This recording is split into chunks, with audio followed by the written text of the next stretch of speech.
Welcome to the program. I'm Joke Rogers here in Lagos. Niger's military junta leader, General Abdurrahmani Tchiani, has named a former finance minister as a new prime minister following the July 26 coup.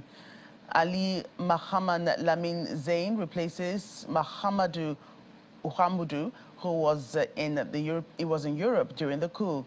Mr. Zain, reported to be in his 50s, served as cabinet director and finance minister from 2001 until the overthrow of the late former president Mamadou Tanja by the army in 2010.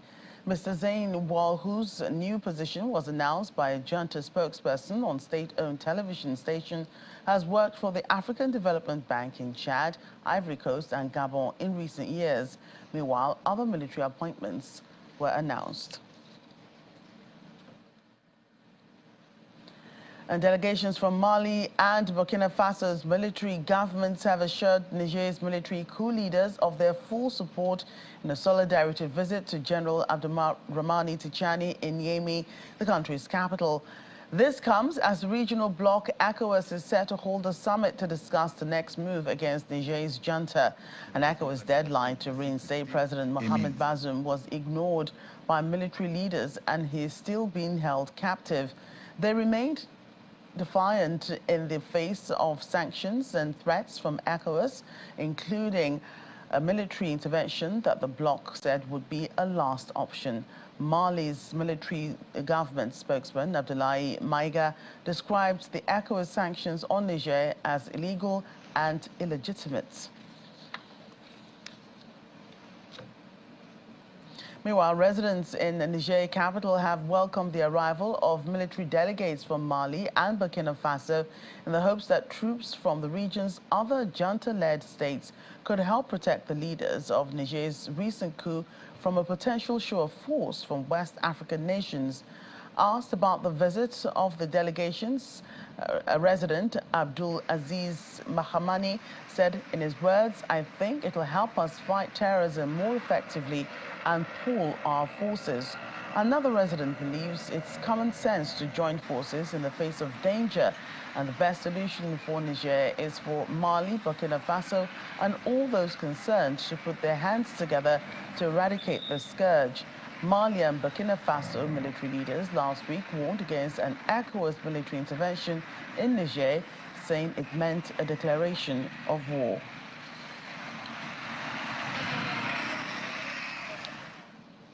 Well, it's the same show of support as students at Niger's largest university say they are ready to lay down their lives for the new military regime that overthrew democratically elected President Mohamed Bazoum last month. For some, when it comes to their homeland, no sacrifice is too much, as they are willing to take up courage to defend their country.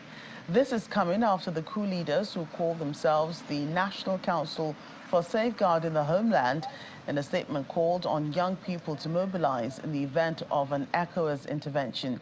The Economic Community of West African States, which has sent military forces into troubled member states in the past, told the junta to stand down by Sunday, but coup leaders instead closed Niger's airspace and pledged to defend the country.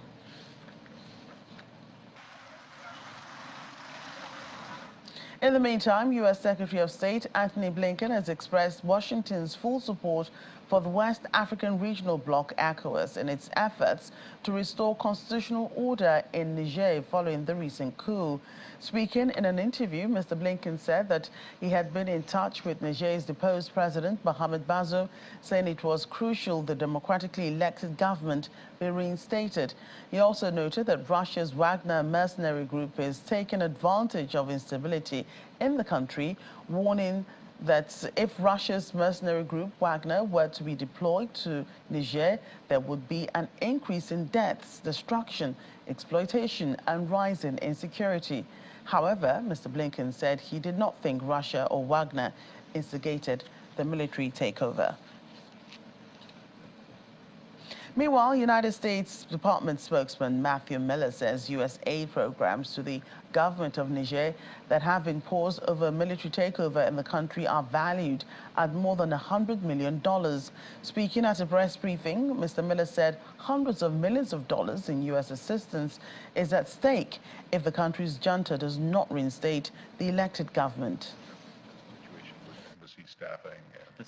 The Secretary announced on Friday also that we are pausing assistance to the government for the time being. That assistance will affect development aid to the government, security aid to the government. It's a significant amount. I don't have a number because it's a pause, and it's a pause that we would hope would be reversed if the junta leaders would step aside and restore constitutional order tomorrow. That pause would be the pause would go away and security assistance would be reinstated. But as we've made clear, hundreds of millions of dollars are at stake.